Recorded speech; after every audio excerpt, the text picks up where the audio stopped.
Hello, I'm Howard Phillips Lovecraft, and I want to offer my sincerest thanks to everyone who came out to view me at this year's Toronto International Film Festival. Oh, and a special thanks to this kindly stranger Bill who cleaned up all our dishes afterwards.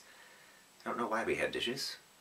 Anyway, today's question comes from Mr. Smith, who wants to know about the practical realities of my reanimation.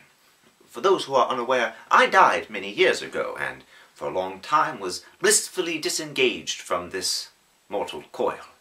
Unfortunately, a few years back, a rather hirsute magus by the name of Derek the Bard took it upon himself to reintroduce me to the world of the living, so that I could help him make a series of videos wherein he lampooned my works.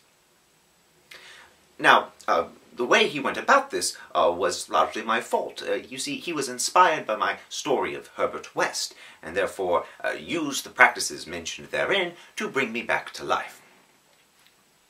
The problem with this, of course, is that it's impossible.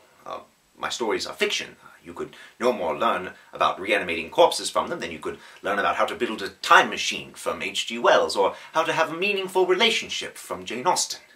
It should not have worked. And yet, unfortunately, it seems that Canada obeys not the laws of God, man, or nature.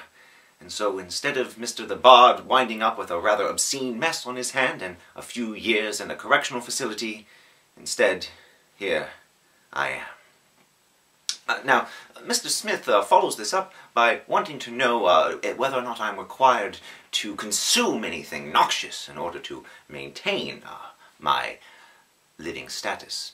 And for the most part, no, I'm not required to drink the blood of the living or to feast on human brains or anything so distasteful. No, I'm simply required to eat about 10 times my body weight in sugar every day, like a hummingbird. I hope that answers all your questions. As always, I'm Howard Phillips Lovecraft. Thank you.